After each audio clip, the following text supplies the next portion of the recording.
Wow, it's 2024, guys. Who would have thought that this would be two episodes of this back to back? Yeah, we kind of dropped the ball while Vex was out being busy. But that is what happens sometimes. Yeah, life, it's just been hectic. So I'm Yeah, we'll try to do better leading forward. hey, But yeah, we'll see. it is We'll have what it more is. content. We're planning for like the next little while. I think the only thing that's been recorded between this has been an episode of Chainsaw Man and riff tracks yesterday. So Yeah, there was a look forward to whatever comes of that video. Rift I, tracks will never be uploaded. Hello, I'm also here. uh, I'm the funny guy doing funny things. oh, it'll be uploaded. It's just those of us that participate in that video have Twitlongers ready. I have multiple Twitlungers ready. That game. Anyway, speaking of games, we have a lot over here to discuss. Yeah, for those who tuned in last time, I think on our recording I said we were gonna make a list of topics to like just keep track of, and we did, and it seems to have worked pretty well because despite not being too long ago, there's quite a lot to discuss. Some interesting things that dropped like right after the last episode. MSI announced As it their will after this episode as well. it seems to be cursed to be like that, but MSI announced their handheld gaming device similar to like the AOG out or the ROG Ally Steam Deck and all that. And it's basically the exact same specs as everything else. So there's not a whole lot differentiating there other than a bigger screen.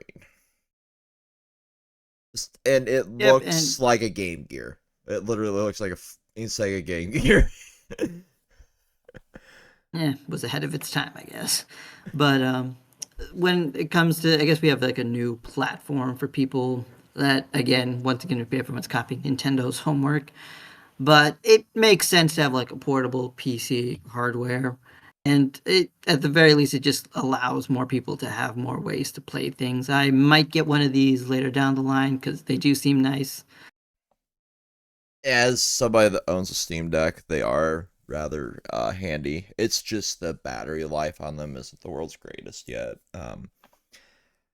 That being said, for what they're meant to be, like, hey, you can play this on a plane and, keep up with your gaming. You can play them, like, in the back of a green room, before events, like that kind of thing. They come in handy instead of carrying around a big-ass, bulky laptop. I just wish they Yeah, lasted, more than 4 or 5 hours. That's my only complaint with them. Whereas, like, my laptop that I take traveling to record stuff like this on, usually I can get 10, 15 hours out of it. Just playing a game, usually. That's it. That's all the news that's really there. Like, if you've seen one, you've seen them all. It has native Windows support instead of like running Steam OS. And I'm going to assume it'll have like that MSI flair that you see because it's a more recognizable brand than say the other crap that's been coming out other than like the ROG device.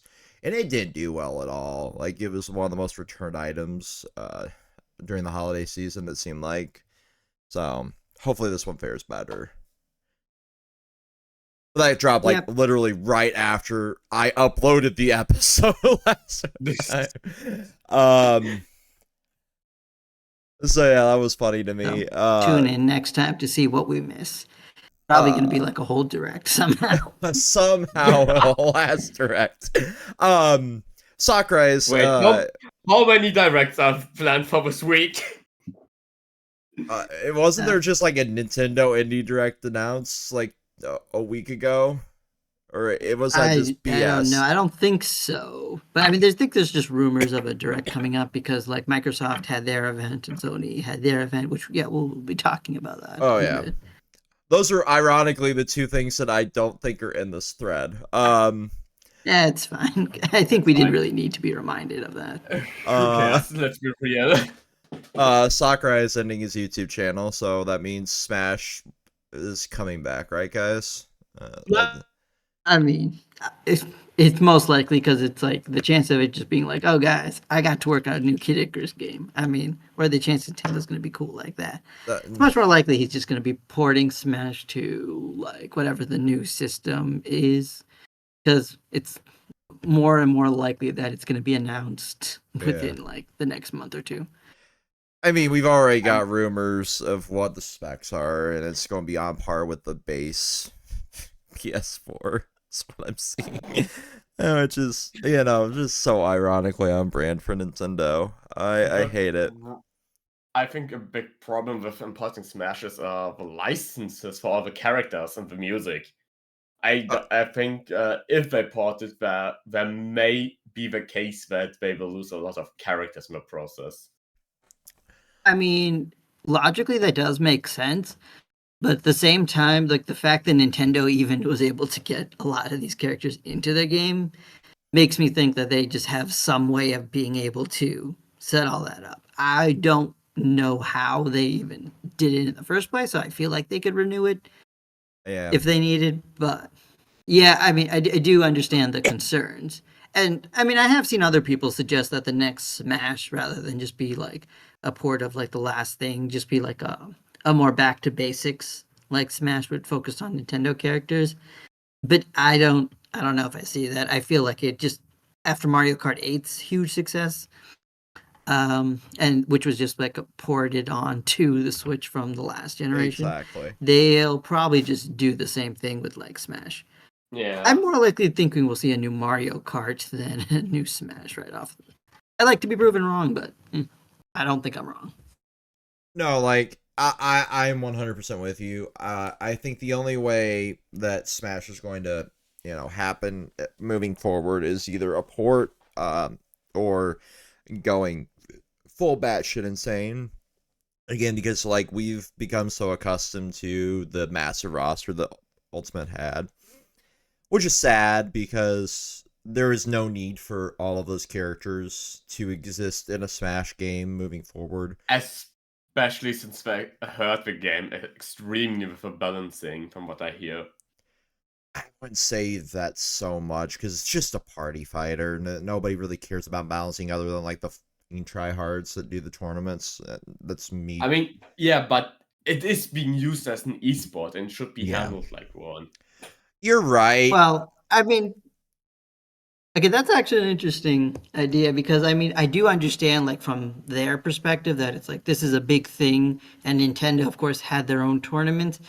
But I also don't think Smash from inception was really meant to be all that balanced compared to like other big fighters like Tekken and Street Fighter and whatnot. Right. No, I agree. It so- wasn't planned as in like esport, but it evolved into one. And like with the balancing patches we got to the like years, it was more and more visible that Nintendo wants to use it also as an esport, Oh yeah. like they do with Pokemon nowadays. Which is fine. Don't mind me filming this in my pajamas and yawning. It is 11:40 in the morning. You say that like like I didn't 11:40 plan. in the morning. I This late.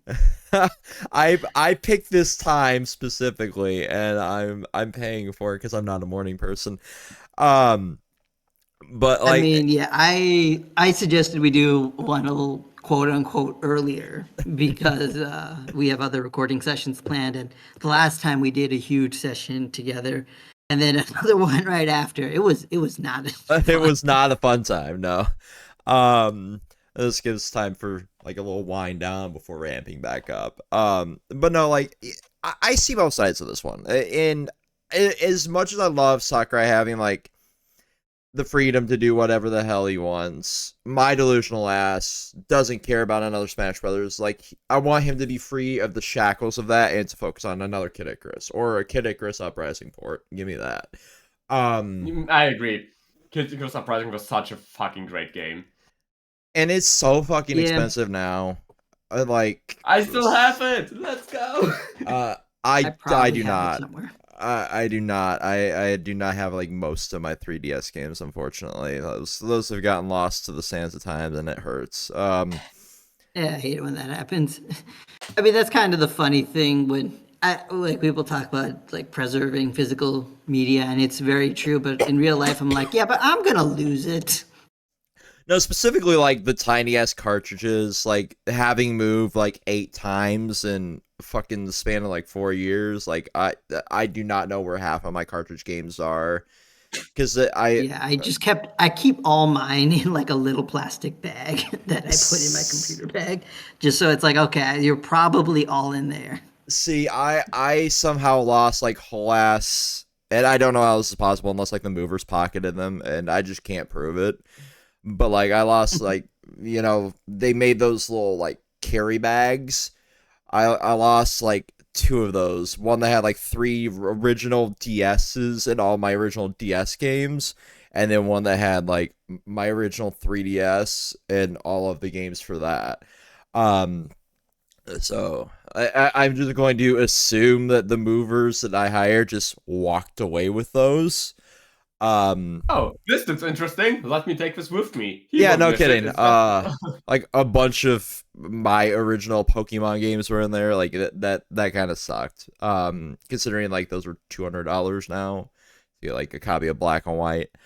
But yeah, like, well, depends on how good you kept them up, cleaned it. Just a fair like you unpack them from a box, they already lost like $100 of worth. yeah, I know. There definitely weren't like the original cases or anything in there. They were just like the cartridges just slid in the little slots in those. But now we are already talking about $30 worth. Yeah, no kidding. But it kind of is what it is. You know, it's unfortunate, but that's kind of why I would like to have like a Kid Icarus port, because it's so damn expensive. I think the last time I checked eBay for a complete inbox copy, it was like $120. I really don't want to pay that for, you know, a cartridge. I have morals somewhere. I have standards. But like, or just let him make something new entirely. Like, this is one of the most talented game directors of our time. I would love to see him, you know, do something else before he inevitably retires. Because this is somebody that this is the man who made Kirby, Smash, and the Kid Icarus series. Also, if I'm right, it comes from him. Yeah, this is a guy who knows his craft and enjoys doing what he does. It's also somebody that has like sacrificed his health for the craft, like very publicly admitting it. So I would like, you know, one more good game before he goes off into the sunset. Because this was like I see Ann Arbor is playing Bloons Tower Defense 6 on Steam. I think it's a great game, alright? What's the problem with me playing Bloons Tower Defense 6? I just saw the fucking Steam pop up in the corner of the recording. Everybody go it's like timeless. It really is. Go on Steam and buy Bloons Tower Defense 6. It's a great ass game. Everybody should play it right now. It's just funny. It's a podcast. Like, I mean, I'm playing my gachas while we're talking. So. Yeah, I'm here watching audio levels and being professional. Well, we have the topic of gachas. Max, have you seen Honkai Star Rail call up with Fate Grand Order? I did not see this. For viewers, it's important to say me and Max are often like attacking each other for who has the worst gacha game. And both are exactly those two we play. Oh god. Like, Honkai Star Rail's been like my comfort stream game other than Power Wash Sim, so like you want to link that in the gaming podcast topic so I can see this insanity. But yeah, Ann Arbor does that. We should probably move on to another topic. Yeah. Let's see. What's your favorite right now? No. One an episode of something without drug references, please. But literally saying you want an episode without me. Like, this is like now. Okay, so Suicide Squad. That's a good one. Yeah. Yep. So Suicide Squad recently released with like the most messy launch I think I've seen in a little while. It's funny because with all of like the worry we had before it was going to come out with, oh, this game's going to be live service, oh, it's been in development hell for a long time, you were thinking it's like maybe there's a chance this was going to be some kind of comeback. But now when they released the game, like it just leaked everywhere. There were bugs that just spoiled the game for people, and ultimately it was still very like not satisfying. So yeah, it's unfortunate because it looks like this is not gonna be good for Rocksteady, right? They're the ones behind this one. Yeah, Rocksteady. Yeah. See, I kind of wish I had played it to some degree, so I would have more of an opinion on this. You know, but I did get access to it early, but like I haven't played past that. I haven't played like all the way through it, you know, all that shit. But I played like the first 2-3 hours of this game. Like that's it, right? I can't really consider that playing. What were your thoughts with those few hours? I get to that. I'm in the same boat with palworld, which is another topic we're going to discuss in a little bit. Like, so like I don't have like the world's most informed opinion on either of these games. I'm going to preface that right now. Because I like when I talk deeply about a game, I like to have like 10-15 hours into it at least. Just life's been too busy for that. I will say there's something there, right? There is merit to kind of lay the foundation for redeeming this game, unlike Anthem, right? Because Anthem you could experience pretty much the entire game in 2-3 hours. There's a lot in Suicide Squad that shows that there was an idea, and it feels like they try to wrap the live service element around the idea. I'm going to assume that was a Warner Brother thing and not a Rocksteady thing, you know? Yeah. So, like, in most live service games, you have, you know, your typical mission loop of, like, hey, you need to collect the resources, upgrade your gear, you need to do all the, you know, stupid things here. I will say storyline in this, regardless of your feelings of it being like the quote-unquote last Kevin Conroy performance, even though it's supposedly not the last Kevin Conroy performance, you know, all of that aside, there was something here. There was like idea to expand that universe of Arkham, and it just didn't work well. The storyline of what I've seen so far is just like, okay, we've got like the hunting down the Justice League is the main plot line. There's your typical grind for gear and the most god awful UI I have ever fucking seen in a game. Like there is so much going on this screen that my ADHD went into overdrive. Yeah, I remember when we first saw that screenshot, we were wondering, like, okay, is this like early footage? Are they gonna clean this up? But no, they fucking did not. Actually... that was the official release. I thought it was a meme at first, like people shitting on like a busy UI, right? Because that's a valid argument. You know, there have been some messy UIs in the past couple years, especially in like live service games.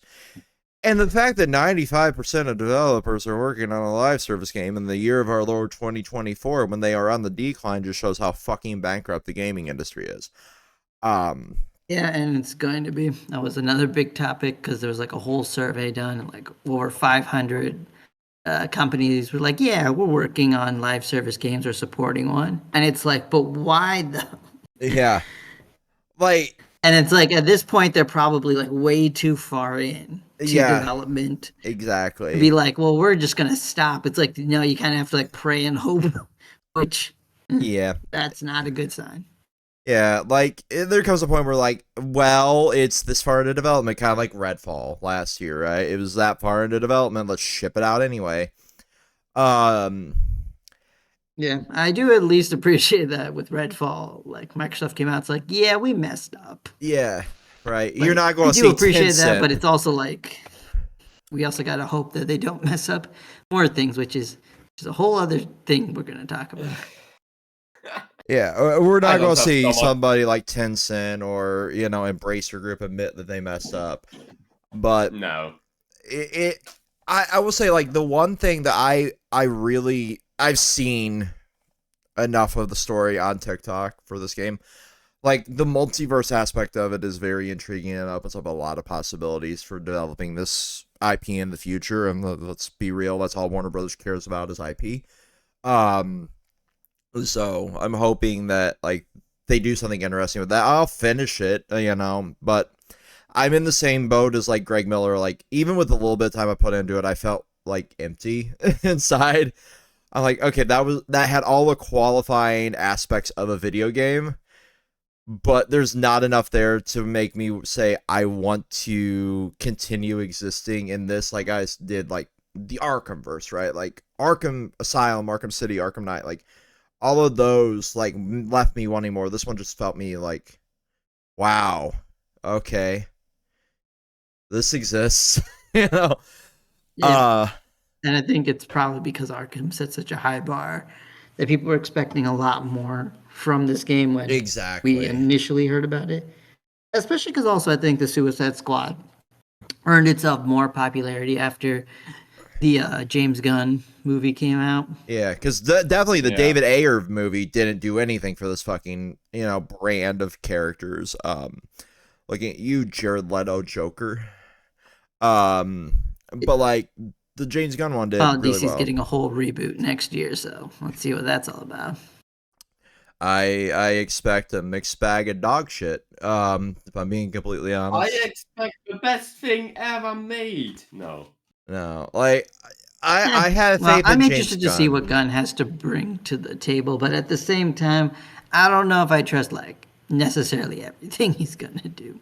I Because seen like, and maybe like that's partially because I did enjoy a lot of the Snyder movies, but also just because like the right now the DCEU or whatever it's going to be called in the future, I don't know anymore. It's like in a phase where it's like, okay, the last set of movies just ended.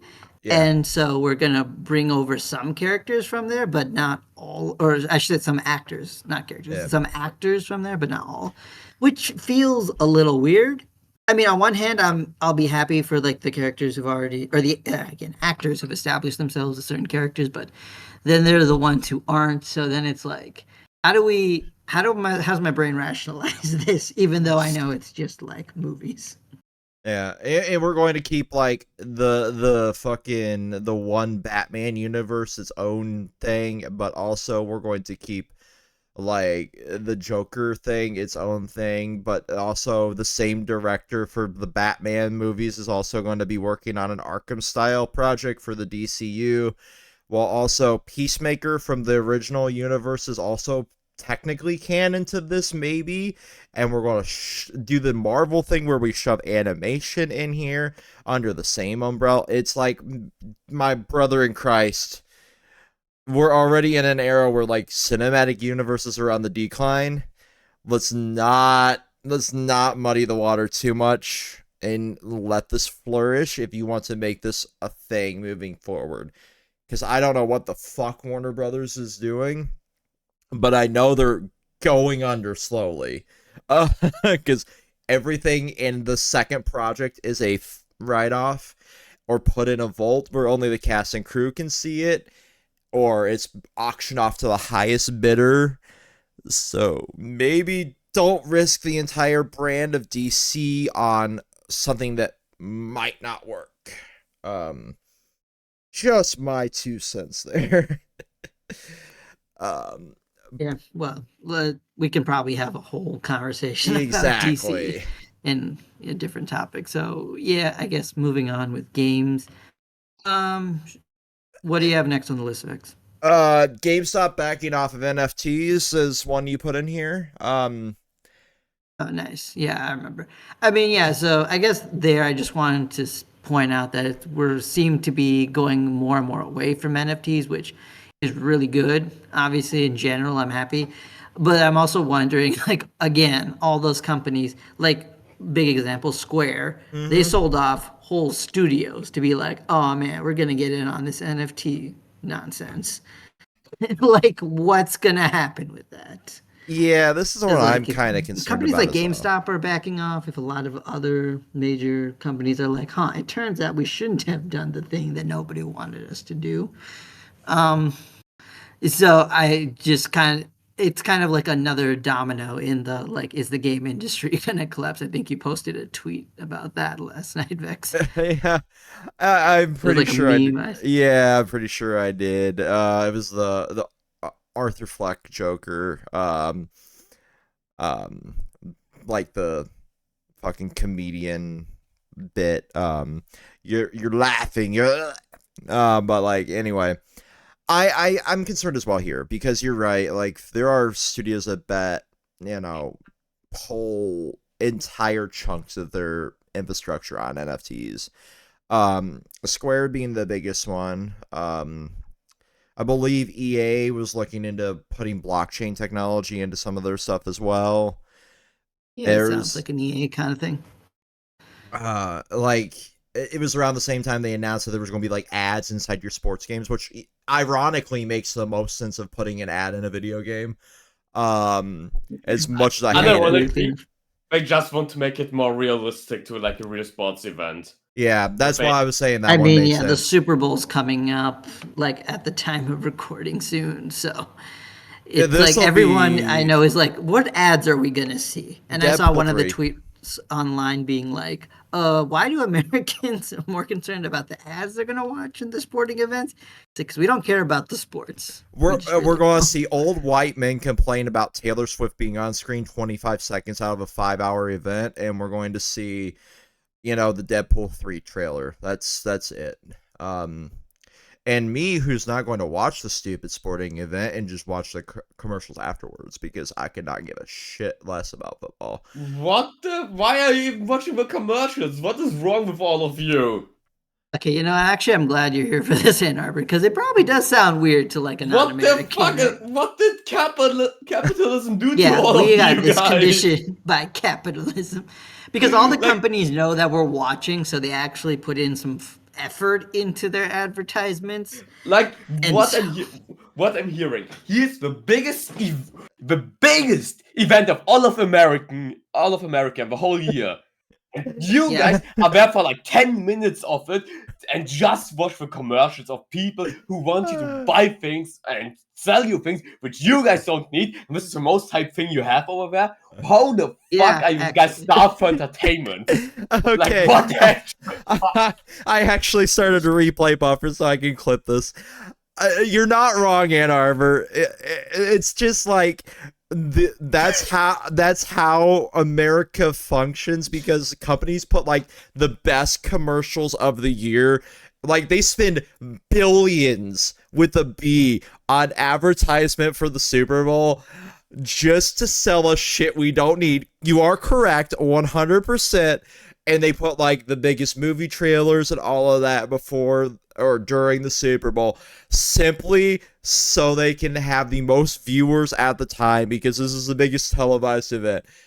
And then there are sane Then it goes people. trending on social media the Yeah, next day. it YouTube makes usually it has like a whole thing for it. it makes imaginary number go up, and then you have same people that just like, oh, I realize that the Super Bowl is over, that all the commercials are now on YouTube, and I can watch them all now.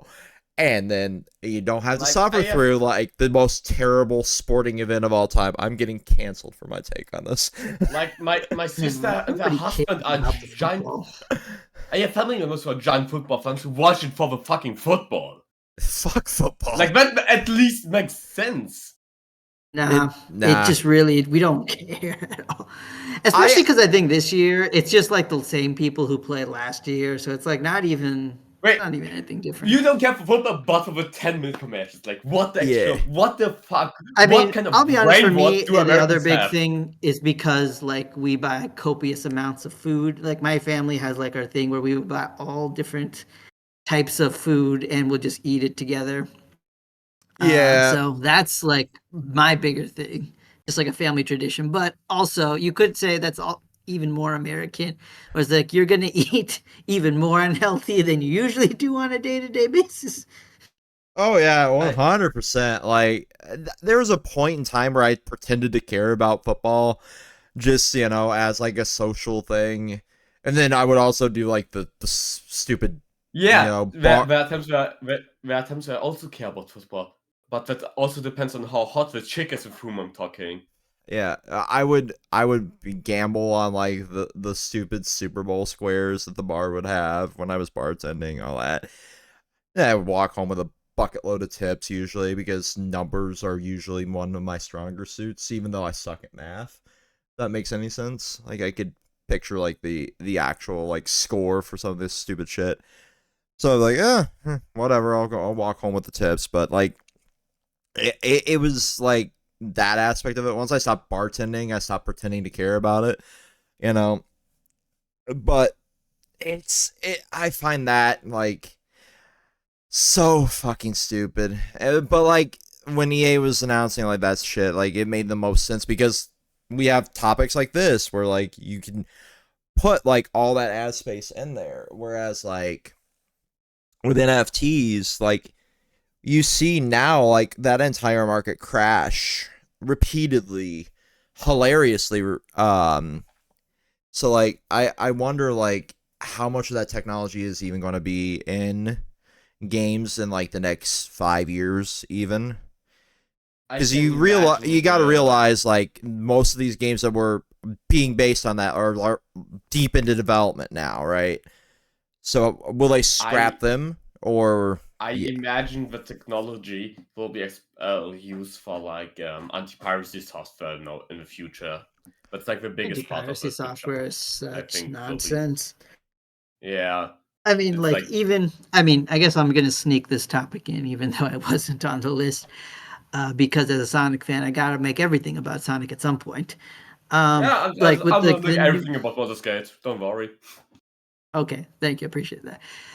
But yeah, there's like a Sonic remake coming out, and like one of the bigger, like among the things that we're worried about, besides okay, don't mess up another like remake because you guys did the last couple times, yeah, is the fact that like Sonic games one will typically come with like anti-piracy stuff like de novo, which just like gets removed like day one. So it's like, okay, you made the software that ruins performance on my PC that didn't even do its job.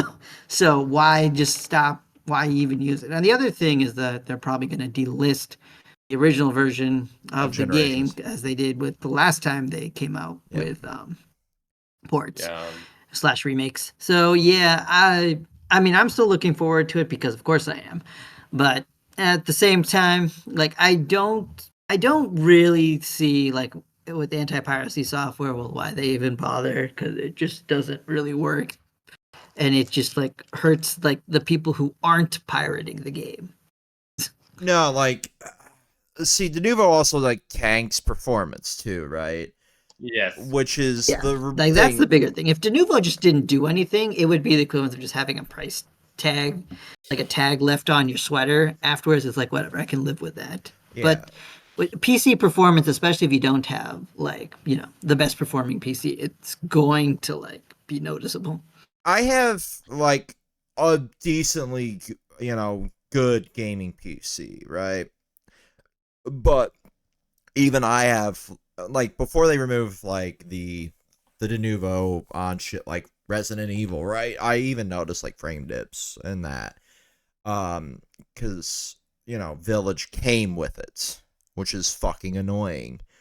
And I get wanting to not have, people pirate your game like the first few months or the first year of it being out. I understand that you want to make money on your, item, but at the same time, you can find a way to not tank performance. Like there was a time where like your anti-piracy software didn't cause literal double-digit frame dips on PC, and that's the annoying part to me. So like I didn't bother. I bought it, but I didn't bother playing Village until Denuvo was removed. Like that was my fucking stance. Um, and That's fair. I could have easily just went out there and like I bought the game, but I'm also going to pirate it so I can play it like the first, you know. But at the same But time, that's like, like a big problem of Capcom games. Most other games, from what I hear, don't have that problem with the anti-piracy oh software. yeah, it's very much a Capcom thing, and there's a few other studios that have like the performance issues. Activision being one of them. I mean, But Activision would kill your PC if it meant for you to stop fucking pirating games. yeah, That's not that's not one. or put you in a lobby full of cheaters if you had like a Zim apparently on console. I saw Yeah. that one, which is like hilarious to me. And I'm not saying that like you should use like those types of devices, but I found it funny that they found a way to like put them all into their own lobby. That was a cool one. Um, but like it was definitely a wild one. So I wonder if you're saying like blockchain technology will back something like that in the future. Because I'm all for like new technology being utilized, and the IT nerd in me kind of goes like, oh, I wonder what this will do in the future. But I also very much fucking despise NFTs. Um, I just find them ugly as sin. And I'm not really trying to say, oh, we should feel bad for these billion-dollar companies that made dumb decisions. It's more just like I'm worried about how this will affect the production of like the games that I was expecting and the future of the series that I'm invested in. Or like, So that will it also tank entire studios as well because they put all their eggs in one basket instead of realizing like any new technology is a risk, right? Um, yeah. And plus, on top of that, like I use specifically as an example, not only because like I play a lot of Square games, but also because some of the were sold to Embracer, which IPs that I follow that make me think, okay, well, there's a good chance that whatever they was working on is going to get scrapped because Embracer has just been like cutting projects. They continue to like deal with the consequences of their actions. yeah, yeah, I figure this would be a great way to pivot into that topic.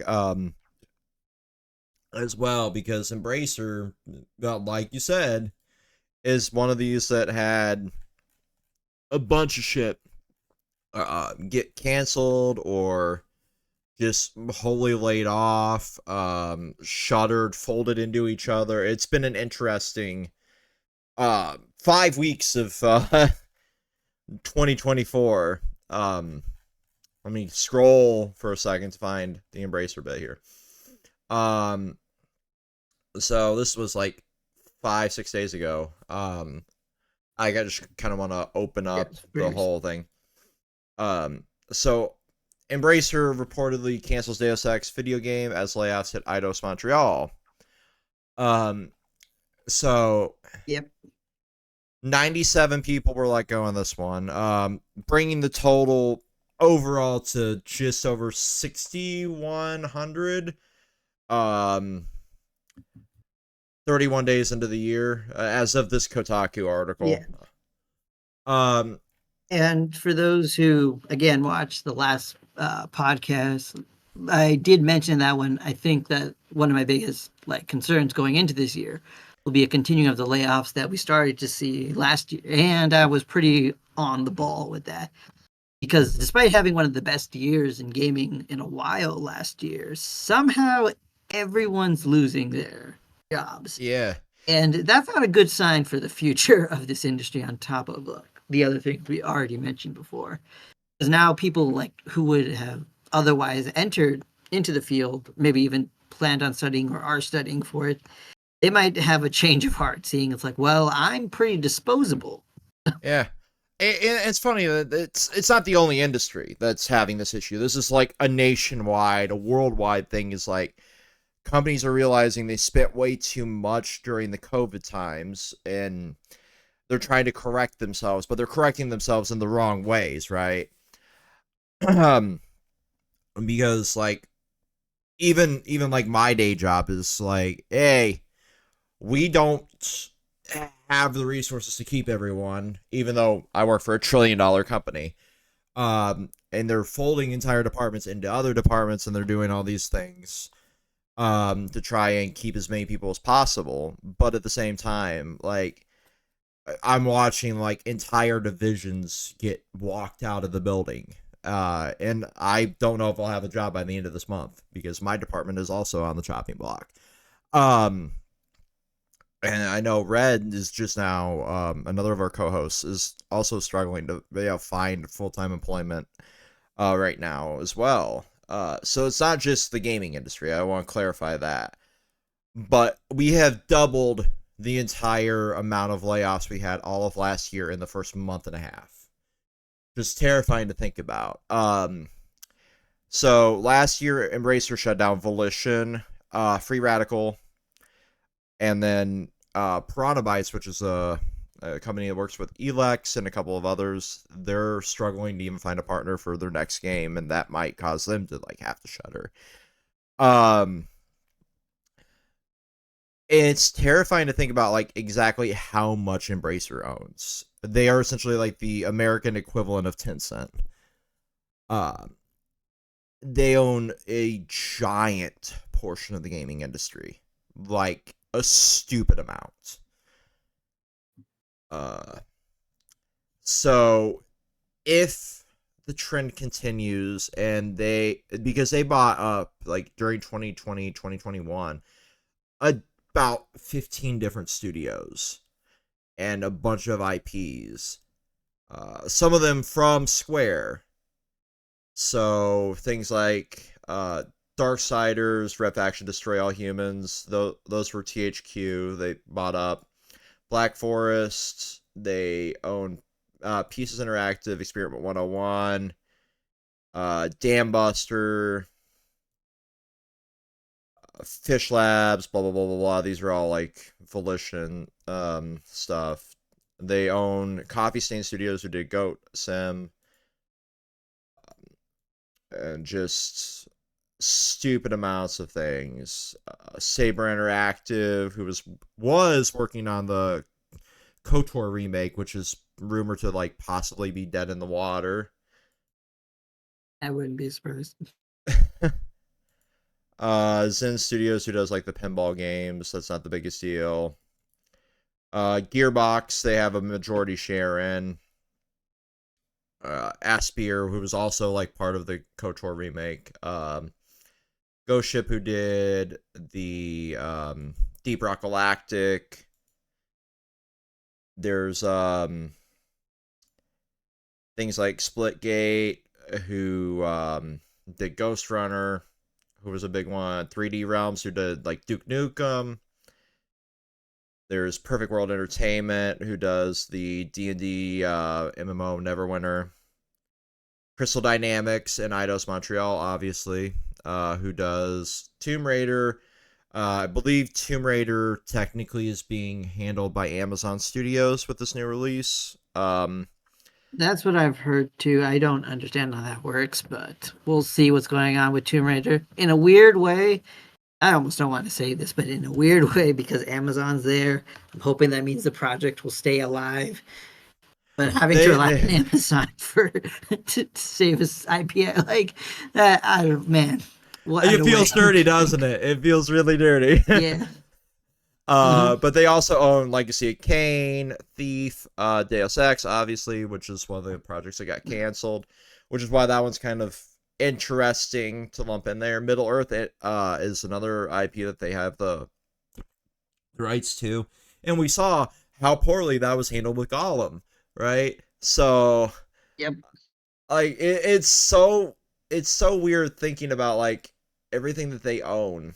I forgot they had the rights to Middle Earth. That is fucking tragic. Because I'm a big Lord of the Rings fan, and like I don't want to say like everything that has come out of the Lord of the Rings realm lately has been shit, but it kind of has been.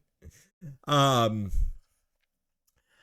but yeah, like that was the tip of the iceberg of like the layoff side of things. We also saw that the entire physical game department in Microsoft got laid off, which we'll get to in a second. There's um fucking Black Forest had about 50% of their people laid off. People Can Fly had 30. There's Riot having about 11% of their workforce laid off. Jesus Christ. YouTube also was in this entire realm with 100 people. Creator management. Twitch, a giant portion of theirs. Pull to Win, which is like a QA department for like Blizzard and Sega. Discord was 170. Oh, was the number there. 35% for Twitch. So yeah, like it's insane. Unity's reaping what they sow with 1,800 people being laid off as well. Kind of crazy, but that's what happens when you piss off your entire like fan base and user base and dev. Yeah. Like literally everybody. Literally like one everybody dude just came in. It's like, hey guys, I had the worst idea. Yeah. Let's implement it. It's like, but what if we didn't? It's like, okay, we won't, but no one trusts us anymore. So who's Here gonna pay the is- price? Yeah. The employees. Yeah. The answer. Yeah, absolutely. But yeah, like that's insane. It's insane, and I don't see this trend ending, sadly. As we kind of shift back into normalcy, so to speak. Like it's crazy because I don't know. I don't want to see any more people lose their job, obviously. But I do realize that 95% of these people kind of took every tax break imaginable to kind of bolster their development process and kind of let their employees work from home and do all these things. And now financially everything is catching up to them because they realize like, hey, the economy's dog shit. People can't afford to buy a bunch of the stuff that we release because most Americans are living paycheck to a week before paycheck. So unfortunately, everyone else is going to suffer but the executives. When I think with paying, the bigger part of it is that you just said about Americans, but like people in Brazil or like other countries who are earning even less are not even able to afford games in general, not just living because they live by paycheck, because even that is not even covering things anymore. Yeah. And AAA games cost over there the same amount as they cost for us. But for them, it's like half a paycheck per game.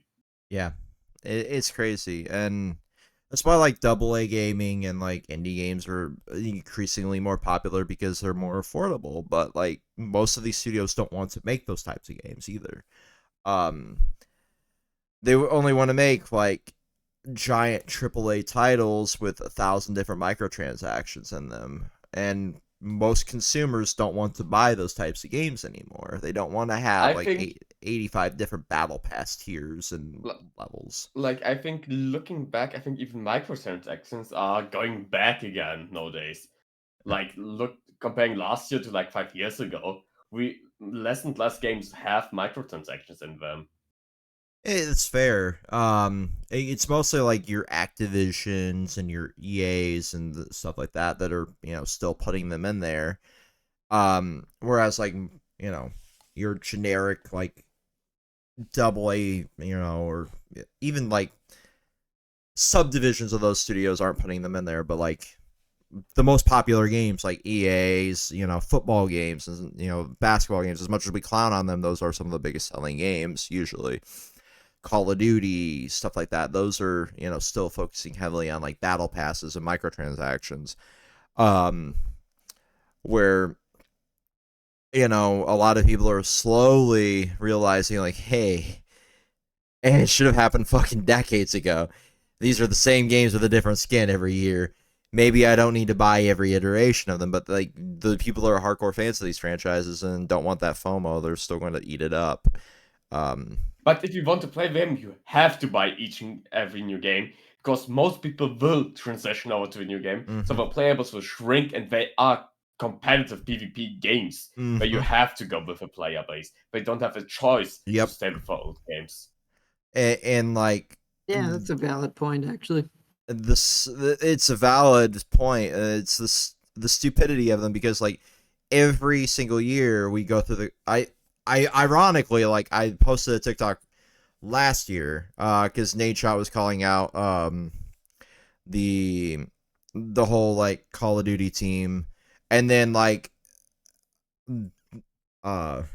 this year like the whole cycle will happen again, and like within a day of each other, right? Because I was scrolling through and seeing what all got muted because UMG muted like a bunch of their music. So I was like, well, let's see how many of my TikToks were affected. I'm like, holy shit! Like it was like a day, like on this day, and then like the day before that, I posted like the other video. Just like everybody going through the cycle, and I'm like, yeah, like time is fucking circle. It's crazy. Like those games, always come out around the same time of the year, and the Call of Duty life cycle begins like around the same time every year. And you see that like complaining and complaining, but like they still can't. It's like an addiction to them, right? They can't stop playing it because they don't want to lose that competitive edge or that metagaming, and it really is a fucking addiction to these to those players. I'm like, I bought the most recent Call of Duty just so I could play it, but I'm not going to sit there and sink 800 hours into it like most people. I'm like, oh, I'll hop on Warzone with friends because they want to play it, that kind of thing. But it's not the be all end all for me, like it is for a lot of these people. But like when I logged in, like you are bombarded by the store. Like it is front and center. Like you have all of the fucking the battle pass, all the stupid new cosmetics in there, and it's crazy because there is a meta to the cosmetics even, right? So there are literally like pay to win skins at times, which is stupid as fuck. I can't say Fortnite's kind of because that's my crutch in this side of things. Like there are definitely skins that have advantages, but they aren't like fully pay to win, so to speak, because they get patched relatively quickly, whereas Activision just doesn't give a shit as long as they get money. Like the giant chicken, for example, was like the meta skin in Fortnite for a while because they had the Family Guy collab. And it's already been fixed, so it doesn't give you any advantage anymore. It's just funny because no skin should give you an advantage in a fucking shooter. It should have the same hitbox regardless. But yeah. Okay, so I think we're almost an hour in, so I Yeah, guess let's move on to. And I Some... just put a funny thing into skins and like Oh accessories yeah, in go games. ahead. Yu-Gi-Oh! Yeah, Master Duel at one point had a problem with like one of your like minions that you can have on the side, who has so many polygons that it crashed older and weaker PCs on your opponent's side, so you could get an automatic win if you had that. Oh Jesus Christ, fucking Yu-Gi-Oh! Even. That was I used that fucking thing. I won dudes with through that. I can't say I didn't use the giant chicken for a while just to get easier wins, but there I really think that because I think it was last episode or the episode before last, we talked about like it was 2 episodes ago, we talked about like the Microsoft leaks, right? I believe so. Yeah, I think it was like 2. So with the whole layoff thing, like it's looking like those leaks were more and more real because of the whole like physical department of Microsoft getting laid off and the zeroing out of inventory for Starfield. Yeah, although that That also might also go into like the news that, or I should say the rumors that Starfield might be coming out into PlayStation exactly as well. So, yeah. So along we with might be getting like Rush. we might be getting like a remastered or well not remastered but a complete edition of Starfield, and might be why a they were zeroing it definitive out. edition, I think it's called now. But I would say those things, especially like when you're like a day one adopter. Mhm. I mean, I think it's less of a big deal for me in this particular case because it's like even if there was such a thing, it's like with like Game Pass now existing, like we'll just get all the stuff anyway. Yeah. Well, I don't know if we'll get Because like all the when stuff. Dragon Quest did it, Oh yeah, you're right. Like they might just shutter the download link for the original version and just put up like the complete edition of it or the definitive edition of the Starfield. Yeah. Yeah, exactly. And if it's like that, I'm fine with it because that's how I think definitive edition should be. Like you made more stuff for this game I already bought, cool. Just like give me that stuff. And if it's like a small fee, then fine. I mean, I think kind of like what Sony did with like The Last of Us. They were like, here's a small upgrade fee, and it's like, okay, I guess that's something. But refunding people's ideally, it's like if I bought the game already, especially with Starfield having recently come out, just like it's just basically updates to the game at this point. No, absolutely, right? Because that's the thing that annoys me is somebody that bought this fucking game, right? If I'm getting a definitive edition 4 months later, suck my balls. Like, give me the update for free, right? Like, I am tired of a port of an upgrade of an upgrade of an upgrade from Bethesda. as a longtime Bethesda simp, I am tired of this. I have bought 18 different versions of Skyrim. You owe me one blowy. Like, it's stupid. And that's just half the amount of copies of Kingdom Hearts 2 that he owns. Oh, shut the fuck up. Me who has imported a literal final mixes of Kingdom Hearts recently. Fucking blow me, Ann Arbor. But yeah, I mean, even Square does this a lot, so I think Kingdom Hearts is a good example. And Square does that like 10 times. We have mobile ports of Final Fantasy 15 on Steam. I hate that. And then you got the mobile versions. And then you got the Royal version, and then you have the Royal Deluxe version, and then you have the fuck my ass here, take $90 more version of Final Fantasy 15. You're not wrong. Final Fantasy 15 is like one of the strangest projects they've made because it's like one game, but also it's like a whole multimedia project. Yeah. It's basically just a Kingdom Hearts in and of itself. I think I hate that you're not wrong. Final Fantasy 15 was by far the biggest mistake Square Enix ever did, and like costed them so much money which they never got back. They had. I think there's some redeeming qualities in it, but at the same time, I don't really like what they did to the point where it's like, can we just go back? I'm glad 16 was just like, here's just a game and 2 DLCs, and that is the story. Yeah. But like 15 had a novel, a animated series, a movie, a game, and like 8 different DLCs to finish that game. Yeah, and it's still, I don't think, fully complete, if I recall. So I don't. Yeah, there was we need something like this again.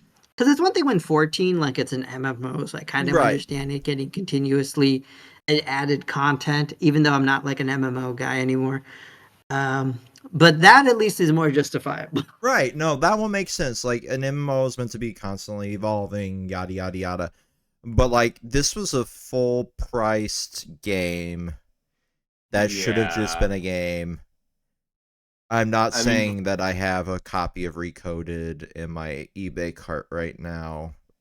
Complete in box either. I like Recoded. Don't tell my partner. Because it's stupid expensive.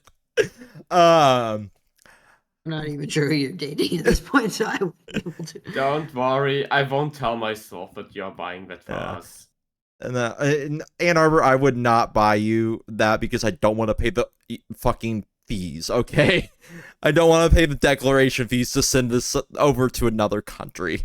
But there's stupid amounts of like validation here right now, and like the whole I hate what the industry is becoming, but I fully accept that I'm not going to be able to continue being a physical collector, you know.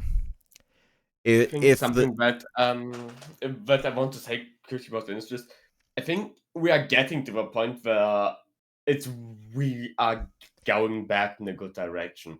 I think it was started with last year and like Elden Ring, before people finally fucking learned what a good UI and play experience is. Yeah. I mean, it was, we heard how Western developer just complained about how good that was, From Software did a great job, and then the same happened this year with Baldur's Gate 3. And I think this will be now happening year to year till they finally catch on. I think they are starting to catch on, and they're starting to, I think, getting better now, with like that being a yearly occasion. Yeah. Now. But that's also just me dreaming. Yeah, see, for me, like, if we're going to an all-digital future, right, and this is before we, like, pivot off of this, like, whole batch of topics. If we're going to an all-digital future, I want prices to go down, right? Because they're cutting out the middleman of, like, having to fucking, you know, print the disc, and they're cutting out, like, the whole, you know, all of that back end, right? And so if we're cutting out that side of things, that should justify the need, the ability to drop back down to a $50-$60 price point, you would think, right? Like even that little bit. I don't think that will happen. Yeah, I hate that that's probably never going to happen.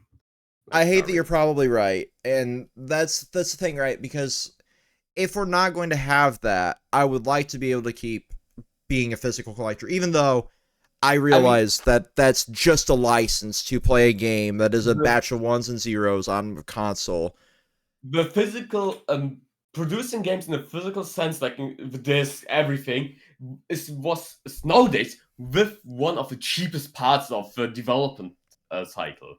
This is not something we should forget. It became the cheapest part of that thing. Unlike in the past, it was the most expensive part of the development cycle. Yeah, I feel like something like it's the first thing that's going to be cut.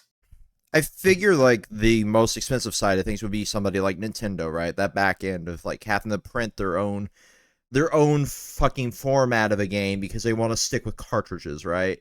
I figured that's a more expensive thing than, you know, slapping a label on a disc or some art on a disc, right? Because a damn Blu-ray costs like 36 cents to fucking make, if I remember right. Like, it's stupid cheap for that, but like the cartridges and the chips that go inside the cartridges, I remember those were like really expensive. That's why most of those, figure Party Jams knows more than me. Like they wanted to. That's why most developers stick with the 8 gigabyte cartridge and then all of the stuff on the back end as an update. I'm not sure why you think I would really know about that, because I really don't know much about game dev stuff. I think there was like an article at some point, like the actual like bigger cartridges were more expensive to have. I mean, I'm sure they are, like, but I I wouldn't know like exactly. I would imagine that the bigger cartridges would be more expensive. That's why, like, I think it was Gearbox that said at one point, like, why the Handsome Jack collection on the Switch was only portions of the game, and then a massive update file. I think that was when that got released, like how much it was costing them. I'm not going to try sourcing the article because that game came out so fucking long ago. It would be a lot of Googling, and Google is a pile of shit that's got AI search results at the front anymore. That's a whole other rant to have. Speaking of rants to have, I I really think we need to talk about these two events that happened. Because can we Wait, what two admit events? that Sony won? Even these presentations. Microsoft even admits that Sony won. Like, I love Microsoft. I don't. For like other reasons, but it feels like they didn't show any footage in their event, right? It feels like it was mostly CGI, whereas like Sony actually showed gameplay. Sony showed a lot more on there, and they actually do the thing where it's not just like, hey, this is what we're working on for the press. They don't treat it like an EA or an E3 press conference, right? Whereas like the Microsoft events feel really sterile. Because they put like in the teaser like 8 seconds of footage of the fucking Indiana Jones game, and then release a trailer afterwards, right? And it felt like it was a lot of that. But I was at work doing other things when the Microsoft one was happening. Am I wrong in saying that, or? I mean, have not I think. watched it. Oh, yeah. So for me, I've watched both, and like, I guess these were my thoughts. I think that like, oh, Microsoft, I think went first, which was probably a good thing because like when I was watching it, I thought it's like okay, so we got some of the games and the general time windows. It seems like they do have like, like at least like one title per quarter, like one major title per quarter, along with whatever third party stuff is going to be released this year. And I mean, in terms of gameplay, I mean, I did think that Avowed had like a decent amount of stuff shown off. Yeah, And that's the Indiana one I'm Jones, I stoked. mean, there was some. I think there was like I thought a good enough amount of content for like what's probably much earlier in the dev Yeah. cycle. So I guess maybe it's because I wasn't as big into Indiana Jones, and I'm like, okay, yeah, that's enough to make me see like what the game is at least. But I will say, like comparatively, like Sony, yes, did have like a lot more like quantity of games. And I think they did a lot more like an efficient job of like showing like all like their big titles that were like coming out this year. I'd say like the bigger, like the weird concern is like compared to those two, is that like a lot of Microsoft, what they showed off was like here are titles that our studios like are working on, right? Like we're working on like Avowed, we're working on like Indiana Jones with Bethesda, and we're working on. I mean, they also I think showed Palworld if I remember. Yeah, I think it was before. Because I think it was like right before Palworld came out. So like they did like show off like a bunch of like a handful of titles, and I think the biggest weakness was it's like okay, feel like there's probably some more titles you could have shown off, but I think like the reason looking back is probably because like they have more announcements on the way, and those announcements are more along the lines of hey, here are some of our titles coming onto other platforms. Yeah. So that's thing number one. But the thing with Sony is they kind of have like almost a different problem where I mean I'm not too big into Silent Hill, but apparently some Silent Hill fans weren't too thrilled on like what they showed for the new Silent Hill game. So I think you'll talk more about that in a second. Like the combat trailer. What do you think about them combat? But I think besides the fact they had like I think more controversial showings was that they showed off, if you think about a lot more second/third party games coming, but like we don't really have too many like first party titles that we know of. Here's a fucking so port many of an lessons. 8-year-old game to the PC, but no Bloodborne. Yeah. So Don't mention that. You don't want to hear me angry. you don't want to make Ann Arbor angry. We don't. He's gonna not let us. He's gonna start going full German. Yep. I just. I'm with you. Bloodborne. I want Bloodborne to get ported so I can stop hearing people bitch about it. Imagine Bloodborne 60 FPS and with all the fucking long ass loading screens, it would be the best game in history of mankind. I don't understand why Until Dawn was the game they chose to port, in all honesty. They're releasing, I think, a movie or something soon, so that's why. I guess it makes sense. I thought I posted that one, but yeah, basically, like, there's like a whole Until Dawn thing going on, so they're just trying to synchronize all that together. But yes, that's the thing with Sony. I think they showed off like a lot of titles, but like the focus on some things were a lot weirder because no first party, and then maybe I feel like I was alone in this when I was looking at online reactions because I saw a lot of people saying when I was looking into like what did people think about the Sony state of play. They said it's like, oh man, that the Kojima stuff at the end with like Death Stranding saved it. And I'm like, really? Did it? Because I thought they spent like way too much time on this game, and the entire time I was thinking, what is happening? I thought the last game was just walking around. I don't understand what any of this means. And you know, maybe that's just because it's like I didn't play the original, so it won't make sense to me. But somebody that played the original here recently, none of what I saw made any fucking sense either. And like the Death Stranding fan base didn't knew what happened. I feel like a boomer in a way saying this, but even Kingdom Hearts makes more fucking sense than Death Stranding. And I don't think that's something. But yeah, I believe that actually because I've seen people make more sense of Kingdom Hearts. But yeah, it kind of gets confusing when you bring the time with Sony's travel thing in. is I was. But yeah. Sorry, go ahead. Well, I was just saying, like, it makes less sense once you get to the time travel shit, but even then, like, it still makes more sense than whatever drugs Kojima does to make Death Stranding. Yeah. So, I mean, I was glad to see some games like Stellar Blade made by the same people who are working on Nikke, which I was playing while we were talking this whole time. And so I'm a little sad it's probably going to be a Sony exclusive, but yeah, it is what it is.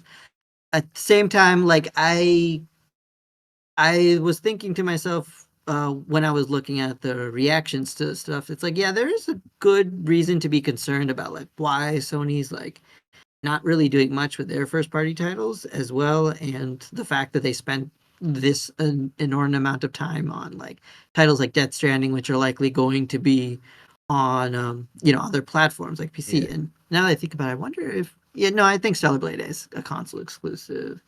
I'm not too 100% sure. I should look into that to be certain. But I guess we can use that to kind of feed into our next thing, where it feels like more and more we're seeing like everybody going more third party. Yeah, no, absolutely. I'm still seeing so much talk with the PlayStation 5 being like, it's like, okay, this expensive piece of hardware has like no games on it. And like, I just gotta say, now all of the ass shots to Stellar Blade makes sense because it's made by the same people that make Nikke. It just all comes together. I will be playing that day one for the ass shots. Yep. I mean, that's why I played Nikke. I mean, let's be real. It wasn't because I thought it's like, man, this is innovative gameplay. It's like, the ass shots are the gameplay. Yeah, no, absolutely. If only they put that much time into making the game less pay to win. Anyway, like, you're right. Like, there's a lot of talk about like the Kaiba Core console has no exclusive games, and like I don't know if it's just me in my old age. I don't give a fuck about exclusives. Like, there was a point in time where I fanboyed and Like, I was simping for company A or company B in the, like, console wars. I just don't give a shit anymore. I I mean, think you own both consoles, don't you? I do not. I don't own the Series X. So I own a Uh, fucking Because we don't PC. really need Xbox. And that's the um thing. I think with Microsoft, this strategy makes like the most sense because they have expanded more and more into other platforms. Um, mhm. and so I think for them, it's going to work out pretty well. With Sony, like I'm glad they're moving more on to other platforms as well, like onto PC, but they're being a little bit more like strict about it. I'm not sure if it's because they have that console dominance, so they kind of want to keep it that way. Mhm. But because I think someone online did say if the positions were reversed, like Microsoft would not be so easily like giving up like a lot of IPs just because they were just so used to like consoles just having titles exclusively. yeah. Personally, I'm glad we're seeing less of it, but at the same time, I think the reason people are mad is just because of like the old mentality. It's like, well, I invested all this money into this device. It's like, so I want games or I want things to play on it. It's like, well, you do have things to play on Yeah, it. you just It just don't so have happens that other exclusives. people can also play on it. Yeah. You're, I don't know what you're mad about. It's the cult mentality of like, I own thing, I want thing that is only on thing. And it goes back to like the old days where like these platforms weren't so blended, and I for one welcome the fact that they aren't blended anymore, because I love the ability to mix and match like what I'm playing on what. Like, I will always look to Sony to be the platform where I play games like Ratchet and Clank or Jack and Daxter or Uncharted, things like that, right? I will always look to it to be that thing. If I want to play, well, I guess not so much anymore. If I want to play Halo or I want to play Gears of War, it would be the Xbox, right? Those would always, come to mind as like first party exclusives. But even now, like Ratchet and Clank is on PC with unlocked frame rate Yep. and all of this like really cool, like ultra wide support. And I think that's fucking phenomenal for people who don't have the console, and they have this expensive machine, like what I'm recording this video on, right? Like, that's great for people like that. It's great that Halo is on PC again, because I remember the old days when I would play fucking Halo 1, definitely not violating my high school's tech policy, in the computer lab with my friends, I that Those brought are nostalgia simpler back days. to me. Yeah, like it brought nostalgia to be able to play like Master Chief Collection on here. I suck ass at Halo at this point, but it was fun to revisit that on PC. I'm like, I remember this. Now, if there's a point in time where Microsoft has like a console exclusive again, that will be when I buy like a Series X, right? But I don't foresee that in their future. I feel like they want to blend the platforms to like this encompassing network of, you can have the console if you don't want to buy a PC, or you can have all the stuff on the PC if you don't want to have like multiple devices in your house.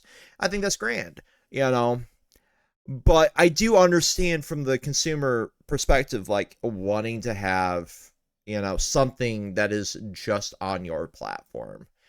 Um, But do you think that Sony will like join in more than, I mean, they just started a few games, but do you think Sony will go deeper into like sharing the exclusives on PC? I think it'll happen eventually. I don't think it'll happen as fast as Microsoft though. I think they want to Yeah. still have, things that are console only, like looking at Bloodborne, looking at things like the I would assume, well, I can't even say that because they did port Death Stranding over to PC. Like, that's how I played it. Yep. Because it was free on Epic Games. Like, um so I wouldn't even say like those big titles won't be there. Like, Days Gone got ported. Ghost of Tsushima is the most recent one that I can think of that isn't on PC right now. Let me actually Well, check. I mean, I think that now like Microsoft has it, so it'll probably be there soon if it's not already. So I Um don't think that. PlayStation Studios. There we go. 16 games. Until Dawn releases 2024. Horizon has their second game coming. Horizon 3. Helldivers 2 is coming. Ratchet and Clank, Spider-Man Remastered. Yeah, no, like Returnal got ported. Last of Us Part 1. Last of Us Part 2 will end up getting ported as well. Let's be real here. Yep. And we can complain about having a port of a port of a port. Again. Spider-Man 2 will eventually get ported as well. Let's be realistic, because both of the other ones are there. Spider-Man did. Mm-hmm. Miles Morales. Ragnarok will get ported once the rumored other DLC will get released. Yeah, because they ported the other God of War, so no need not to. Yeah. So yeah, basically like everything is gonna get ported. And so I feel like Sony will. The bigger thing is like, will they do what Microsoft is doing and then also start releasing some of their titles? Because at that point, like, the people would ask, like, okay, well, what reason is there to buy a console between each? And that is a good question. But I feel like the answer there is they're going to need to put more focus on like how to differentiate their hardware. Yeah. Because let's be And realistic. I think that's here. probably a good thing, because I think that both, for all the, game fanboying and gatekeeping we do, it's like both Sony and Microsoft can make good games, like they have. So now that that's taken care of and they have their respective IPs, the only real difference between them is like what they can bring to the hardware game. Yeah. So I'm kind of interested to see how that'll compete, even though we kind of had leaks from Microsoft and know that their strategy is to focus on their cloud streaming. And Sony, who knows what PS6 will bring. Well, we know there's a rumored PSP 2, which makes no sense because we just had the PS Vita. We could talk about that, because I remember seeing that in like the topics thread, and I'm like, all right, okay, if they release the thing called the PSP 2, like by the time the next generation comes out, then it's like, okay, what do you want to buy today? It's like the PS6, the PSP 2, or the PSVR 3. I will fucking unalive myself. I refuse. I fucking refuse to get invested in a And then it's like, PSVR 3. what's compatible with what? And exactly. Then it's like, well, look at this diagram. These select PSVR 1 titles are now compatible with the PSVR 3. They skip straight past PSVR 2. And here's like the list of titles you can play through the cloud on the PSP 2. Never mind the fact that the PS Vita was a cult hit and the sleeper system. We're just renaming it the PSP 2. Not to be confused with the PlayStation Portal. And we then clown like, on PS3. It'll be backwards compatible with which PlayStations? It's like, well, I don't know, but I can tell you that the PS6 is not going to be backwards compatible with shit, because the architecture is too complex. We clown on Microsoft for their stupid naming convention, but Jesus fucking Christ, Sony is just as guilty. Simple, but if they, oh god, I hate the naming conventions of the game consoles so much. I would rather them just name the VR device after the system they work with. Right, no, 100%, but that would be too convenient. Because at least then you can be like, well, why can't I play the PSVR 1 on VR 2? It's like, well, it's not compatible with everything from like the last generation. And it's like, okay, I kind of get that. But now it's like, no, we just didn't want to. Yeah, I don't want to work on like porting, Batman Arkham VR over to the PSVR 2. It's like, is the tech that different? It's like, nah, not even. No, it still uses the fucking diet dildo controller. Jesus Christ. Yeah. Like I love the idea of having another handheld though, because as somebody that mods their handhelds once they reach the end of their life cycle, it'll be fun to deal with that. But at the same time, like, Sony's handhelds have always been underrated as fuck, right? They have Yeah. like some of the best network capabilities. They have some sleeper hits of games like Freedom Wars, Soul Sacrifice. Those were great games. Gravity And they Rush. had the second worst Kingdom Hearts game in Above My Sleep. Best Kingdom And Hearts game. when I was a kid, like it was a very strange thing happened where my dad is like, okay, I'm gonna get you one handheld device and then your brother the other one, and I'm like, okay, wait a minute, what's going on? What have you done with my father? You're buying us two gaming devices rather than making us share something.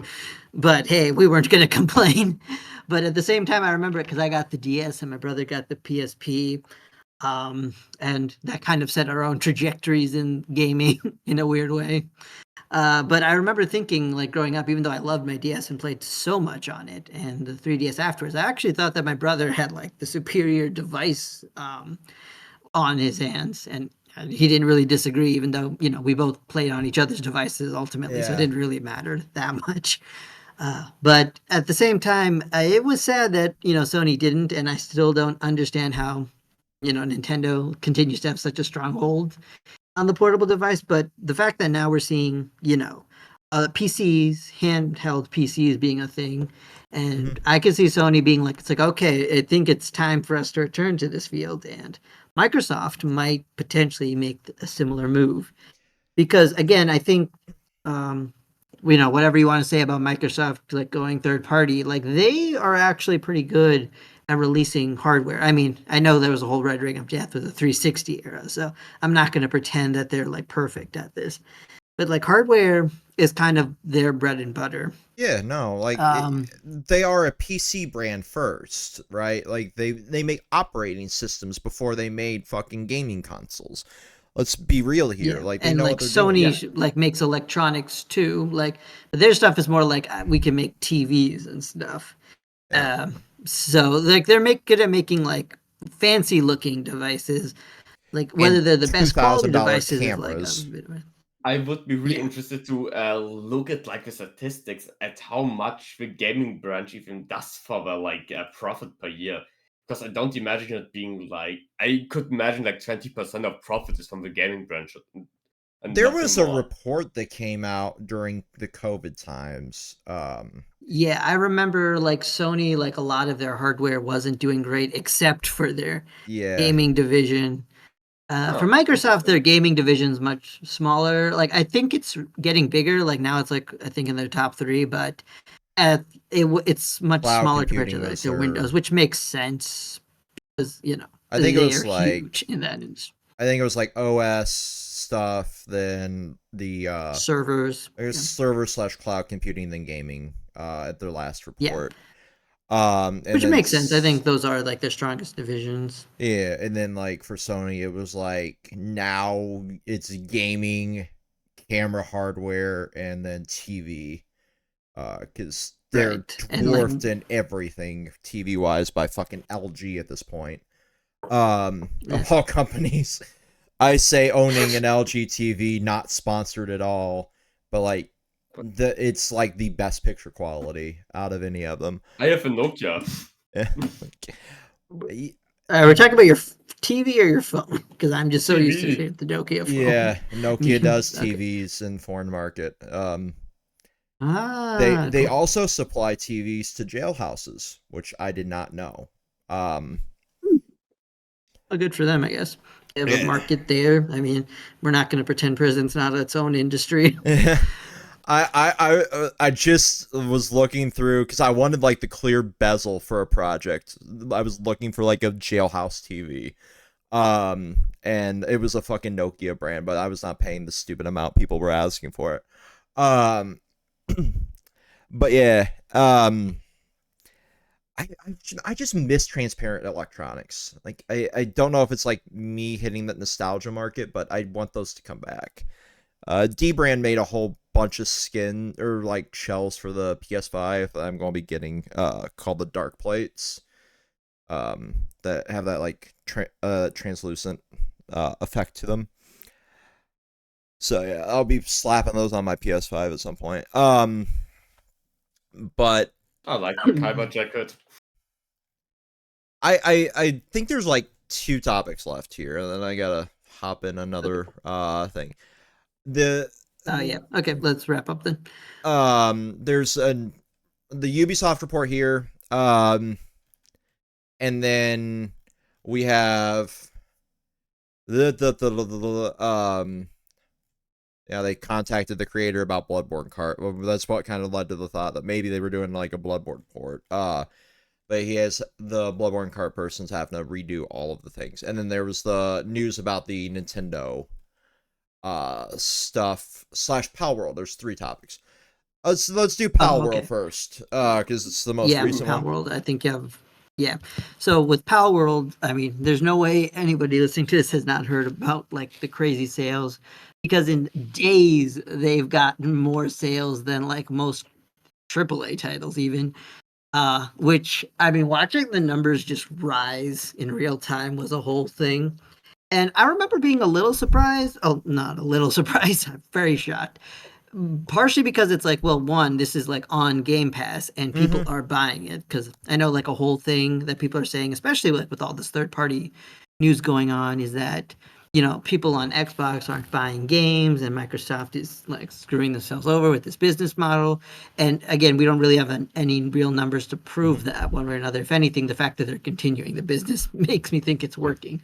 But Palworld, I think, is a good example that it's like people are still willing to buy products that Game Pass is providing. Yeah. And 2, as we were talking about before, I think before the stream, was that Nintendo, like this is being compared to Pokemon a lot. Pokemon with guns is like the big tagline that fans have been using. And Nintendo is like the one place where they're definitely going to just stay exclusive. And because of that, it's like, well, there's a whole market of people who want to play this type of game that you're just not catering to. So we'll do it. And a lot better. And people try to cater to it, like Square Enix tried with World of Final Fantasy. Mm-hmm. Yeah, like World of Final Fantasy. And then cool other IPs like Digimon exist, but I think Palworld provided like a new like survival type thing that people really enjoyed, and they did like crazy amounts of good marketing. I Palworld is just like the perfect game to like to stream. It's just like Pokemon. Everybody knows Pokemon and Minecraft combined. And it's just the perfect place, especially like nowadays where streaming is so big. Mm-hmm. Yeah, and there'll be a point where like I figure we can stream this as well, because it seems like a fun thing to do. As somebody that has only like 2-ish hours in it, what I've played of it, I'm enjoying the hell out of it. And I don't normally enjoy survival games, but like you said, it's the perfect game to kind of just chill with friends and, you know, make content out of. And there's so many games that cater to that genre now of like content games, like Lethal Company, Party Animals, you know, fucking now Palworld. There was the whole arc of like Raft being one of those like content games. Like these things exist. Among Us, yes. Among Us, that's another one, and that was like something that blew up during COVID. That was a game that had already released, but it just had like a resurgence because of that. And the social engineering sides of games, you know, those came out and they're like doing fucking stupid numbers now still because of what they cater to, and that's the perfect kind of example. But like that whole genre of content game blending with, you know, Nintendo style monster tamer kind of triggered a lot of people. I hate using that word unironically, but like you saw like people going to bat for billion-dollar companies that don't give a shit about them because they're like, there's some similar designs, and like Nintendo's like, we're looking into it. Like Nintendo will do shit against that. Like, let's be real. Like I get except like if they get a corrupt judge, that is. Yeah, like I get that there are similar designs, but like this is a company that made a monster that is literally a pair of keys and sentient sludge and like some of the most bankrupt designs. There's always going to be similarities when you The base thing is, shit off of like animals though, like fucking rats.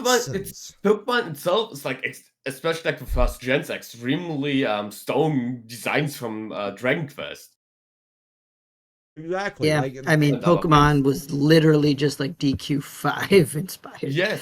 So, yeah, like all the people that are saying it's like, oh, they're gonna get sued. I'm like, the fact is, palworld has been around for been like advertised for years now. yeah. It's not like been a secret project someone's been working on in a basement somewhere. It's not like So, those people that were making the shovelware about Steamboat Willie in the basement. Like, I'm going to release this the day the copyright expires. Look at me. yeah, that's like a whole topic to talk about maybe later. But yeah, so I think if Nintendo really had like a solid case, I think they would have been like, hey, we're going to get on this now. Yeah, but at the same time, it seems like some people think that, including the Japanese entertainment industry, which have been telling their talents like, hey guys, don't bring up palworld. And I remember thinking two things. One, like, how many people in Japan are on Xbox? Like, I even if like the only people who would be playing would be on like PC, because like they're all Sony and Nintendo over there, yeah. and mobile. Like There, Xbox like not many is people are like gonna be playing Palworld. Xbox is like 1/8 of the percent of the market over there. Yeah, and that's like after Being years generous. Yeah, because they're having dedicated like Japan directs now, and I think they've been doing a better job in that regard. But at the same time, it's not enough to like really Yeah. be anything. So I'm not. The fact that the talent industry is have been saying like, hey guys, Palworld has gotten big enough that even Japan is like playing is like already something. Yeah. Because that means they're all playing like on Steam, like, but they also don't want to take off Nintendo, I guess, because they think Nintendo has beef with them. But as far as we know, it's like on this next direct that we see, it's like, hey guys, we're bringing Palworld to the Switch or whatever. That would be so hilarious.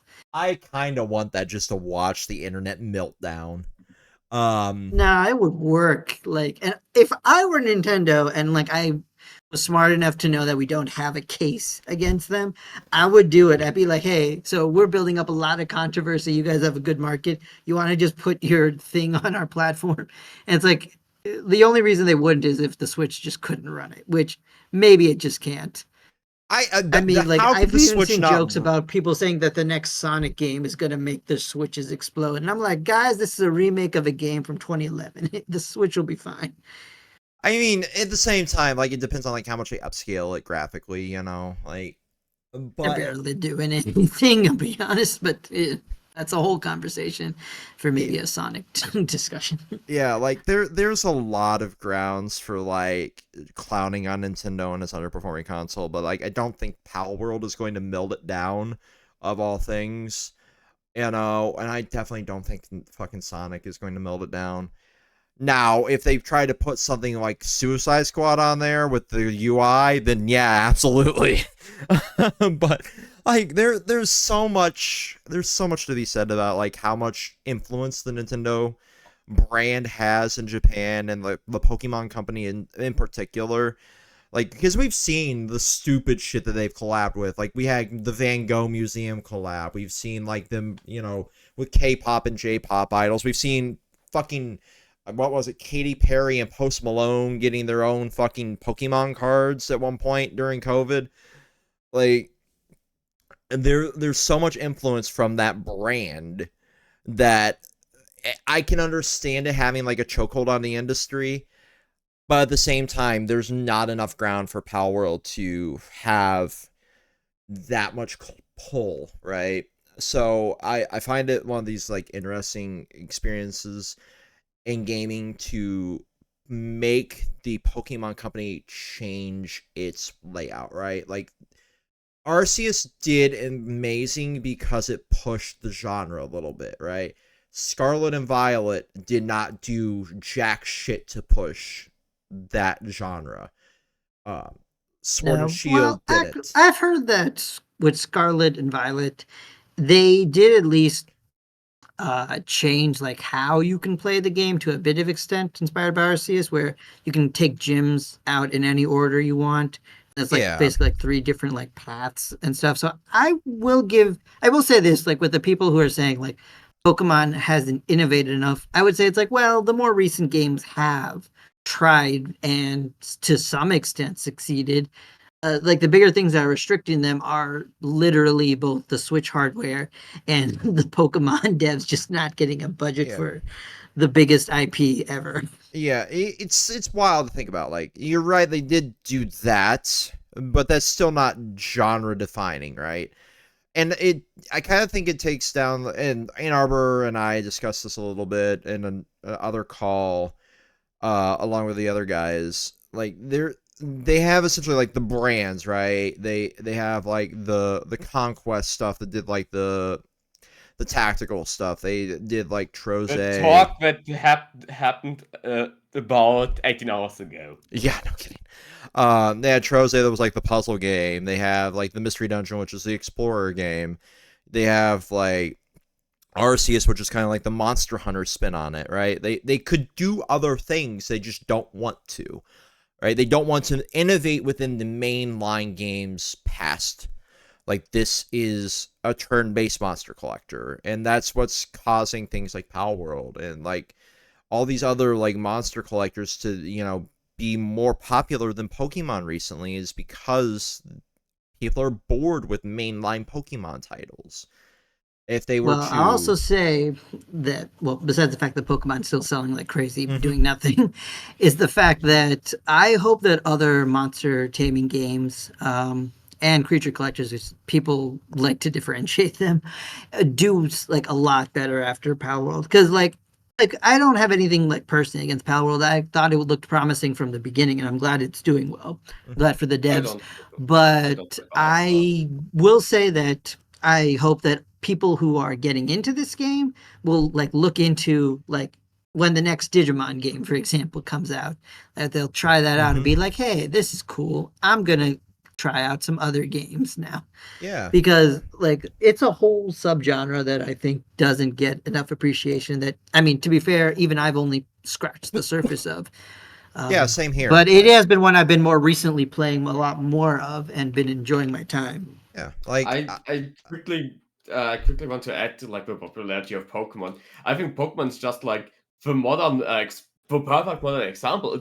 It comes out, people will talk for 1 week, and then it just every Pokemon game died off after like 1 week of hype after yep. release. And then when the It DLC was comes out, yeah it does it yeah. again. So correct. So it has like 3 waves, like the release, the first and second DLC, and that's it. It has like 3 weeks in limelight. Mhm. That is less than even than the newest Call of Duty had. Yeah, no, you're right there. And it's depressing to think about that.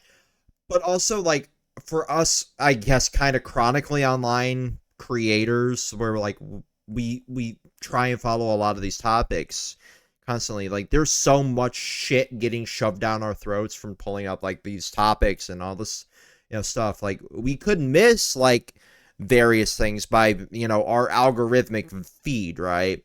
And that's something to say about like how the internet works. Like, for example, like my personal Twitter, the one I use the most, is mostly music related at this point because that's like my focus, like I've said. But at the same time, like I use like my old Twitter, like the YTG one, to pull a lot of these topics because it's still like mostly gaming oriented algorithm. And like seeing things like the Palworld doing numbers and all that, like I did manage to see more Pokemon stuff there because like at the same time we're having, I believe, the second DLC for Scarlet and Violet coming out. And It is already out. oh, okay. It's Yeah. almost out for 2 months now. Yep. And I like was gonna say, but it's fine. yeah, like the No, I think it's a good example. The second right. DLC, nobody talked about it, even for Pokemon standards. Yeah. And I've I mean, I saw a seen few things in my feed, but yeah, it yeah. did like Scarlet and Violet's hype did die out a lot because at first the big things we're talking about were the bugs and the fact that it's like, well, even if it's buggy, I'm having fun. And then after that, like no one talked about it. Yeah, like there's like a viral image of like Reshiram and Zekrom going around from Pokemon's Twitter because I guess they're coming to the game now. No, that's like most likely something to do with like some kind of Gen 5 game they want to announce. Yeah. It's like the theory behind it. But like that's the extent of Pokemon I'm seeing right now, is like that single image, and like everybody freaking out because the Diamond and Pearl remakes did so horribly from when they got released. And I'm like, yeah, like they were kind of shit remakes. Yeah, because sorry, but the name remake is just simply badly chosen. Both games were remasters, not a remake. Right. There is a big fucking difference between the two.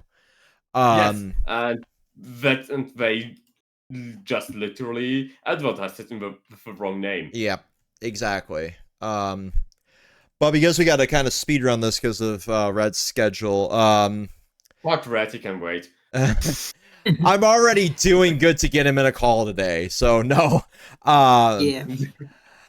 So Ubisoft kind of went viral for two things. One was saying like get used to not owning your shit, and then they have a report that came out. Star Wars Outlaws is targeting the first half of the 2024. I have zero faith in this game right now.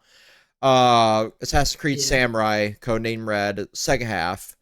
They're remaking Black Flag allegedly, which makes zero fucking sense to me since they put like Skull and Bones out in like a week, right? After 17 million years in development hell. And yeah, I was gonna say, why wouldn't that make sense? That was a popular game, but you're right. So exactly. it just kind of come out.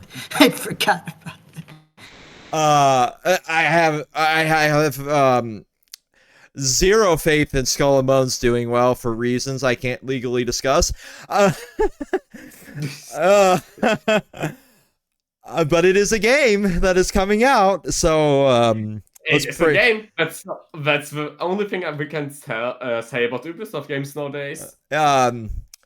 But Prince of Persia: Lost Crown, 300,000 players for it. Not bad, but like as a game that had a lot of passion behind it, and clearly had a lot of passion behind it, that one hurts a little bit. Because it was fun. It was really a fun game. And then fucking Avatar Far Cry got 1.9 million players, which baffles my goddamn mind. And there are multiple new Far Cry and Ghost Recon games coming out in the next 2 years, and I'm just over here like, why? Nobody needs another fucking Far Cry. Nobody needs another Ghost Recon. Let them sit for a while. Let them sit and die for a while, and then bring them back. Because the last Far Cry was dog shit. They just released a skinned version of it in the Avatar game, and everybody clowned on it. And Ghost Recon, the last Ghost Recon game, was so bad that it saw like the biggest player drop off in the franchise history. Like there was barely anybody playing it by the time the DLC came out for it. So yeah, those ones baffled me. And then we had a bunch of stuff getting delisted and developers not knowing why. Looking at Spec Ops for one of them, and the original versions of Devil May Cry 4 and Devil May Cry 3 Special Edition got delisted as well. I mean, that makes sense. They are like only being sold as a bundle now. Yeah, that one makes more sense. It's the ones of like Spec Ops that like even the creators didn't know what the hell was going on. It kind of baffled me. And it just that happened to be like the licensing expired on some of it for the music, and like it just goes to show like a digital only future is kind of problematic in that regard. But I know this is more of the Party of Jams topics. To wrap it up, Nintendo's new console had a bunch of news. I'm going to pull this one up on my other screen. This Bloomberg article, because it's an interesting one, right? Yeah, I mean everything's just rumor mode, so take like literally everything with gallons of salt. But yeah, absolutely. Yeah, it seems like people are like, okay, this device is like going to be PS4 levels. It's going to probably be backwards compatible because it's like a similar form factor to the Switch, which makes sense. Mm-hmm. But then it's just like, we talked a little earlier about some of the games we were thinking would be coming out there, like Mario Kart and Smash, probably another Pokemon. So yeah, I mean, I feel like with Nintendo, like we could talk about the rumors, but I feel like I kind of want to wait till like a direct comes out. Yeah, We'll know I more. want to But wait. with everything coming out with Nintendo recently being a remake, it just feels like we're about to get an announcement. Yeah, I do agree with you in that regard. I do wonder because there's one game that was announced at the beginning of the life cycle of the Switch that hasn't come out, and that's Metroid Prime 4. I wonder if it's going to be targeting like the Switch 2 at this point because we've had the development cycle restart so many times. Like it makes sense for that to be a launch title for the Switch 2 now. What baffles me is we're still using an LCD screen allegedly.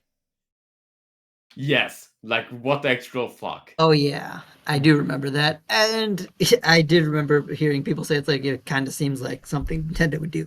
We'll release an OLED version later and resell it to you guys, and it's just like that seems like something they would do because people are gonna just buy Nintendo's like initial device, uh, just because they're on like a big like high right now. Like, I don't think, unless they mess it up as much as the Wii U, they are probably going to be fine in selling another portable device to people. I mean, Nintendo has the owns the portable market in general, like with all of their games.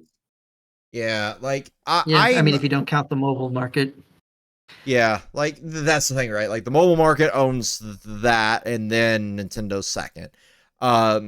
But at the same time, like there is a lot of rumors going around, like PS4, specs, LCD screen instead of an OLED, when we already have an OLED model, so that you can't fucking tell me they can't make an OLED base version at this point.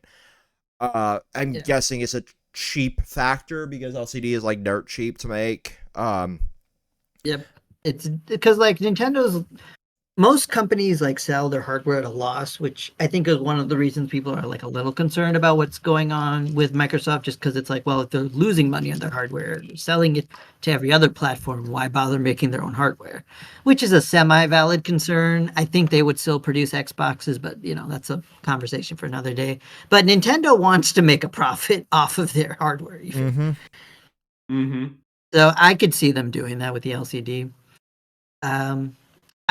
I did have like I mean, unless we had more stuff to say about the potential Switch 2, I did have like one last thing I think we didn't mention, which is just that I included in the topic list, which was that Sega released the newest Yakuza game with their new game plus in like a deluxe package. And why would you do that, Sega? I cannot support that at all. What and the I remember actual seeing fuck? Yeah, no, I know, like right? It's new game plus. It's a base feature. It's a base feature in one of your most popular Imagine if someone franchises. sold like hard mode, like not even extreme mode, but just like hard mode behind like DLC or deluxe packaging. I mean, And I like play Sega on has been doing normal this more usually. recently. I play on normal mostly, so I wouldn't care so much about that. But it's new game plus. Like I want to be able to. I want to be able to play the game a second time with all my skills and shit in an RPG. So why the fuck would you lock that behind the deluxe version? If from actually, like, how much is the deluxe version of this Yakuza game? I don't know. It's definitely more than full price, whatever it is. All I'll say is that when it comes to Sega, they have been doing this more with like their weird packaging. And I thought about this like while we were talking about it, like with Square Enix's whole thing with like rebranding their stuff. But this is like a whole new level of stupid because it's not even just like a new edition of a game. This is just like base features of a game you would expect, which at that point, it's like, well, what can't you put behind like a deluxe package? The settings menu? If you want to customize your experience and invert your controls, be sure to spend some extra money. Be sure to spend an extra $25 to get the new game plus. Yeah, that sounds about right. And yeah, I'm like fucking as much as I love sorry. Sega, I cannot stand behind like that nonsense. And it does make me a little worried with like because they're releasing so many new versions of old IP that they announced at the very end of last year. And if like this is like what we can expect from it, that is not a good sign because like I No. wouldn't blame people for not buying games that are like doing these kind of practices because we don't want to support such practices. But at the same time, then it's like, well, we'll Sega bury those IP again if they don't do well. So yeah, that's just a quick concern. I small rant I Here's wanted a to bring cheat up. mode. Here's a cheat mode. Subscribe to Humble Bundle and you get a 20% off coupon. Um, Um, Yeah, but I love that's Humble something I would Bundle. like to ask. How much more would you guys pay for like the deluxe version comparison to the normal version? it depends on what's I included, mean, right?